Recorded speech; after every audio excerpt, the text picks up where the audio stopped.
watching movies and dying inside. Hi there, gang. I just saw The Toxic Avenger, written and directed by Macon Blair, now in theaters.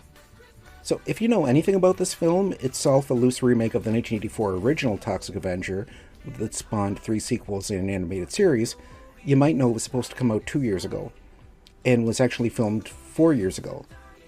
And while by no means a masterpiece, this was definitely worth the wait.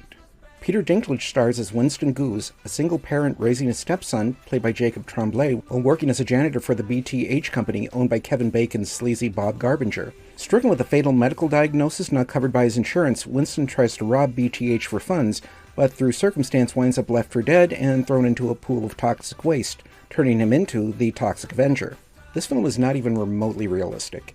It's an exaggerated world filled with cartoonish levels of grime and ugliness and populated by oddball, nasty characters.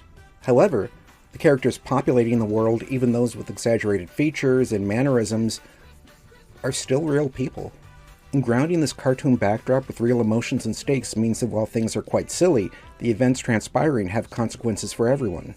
No, I'm not an expert on Troma, the studio responsible for the Toxic Avenger film series among many others, but I've seen enough of their oeuvre to know that they'll throw a character under the bus for the sake of a joke. And there's a little bit of that here, but there's also solid character and storytelling work.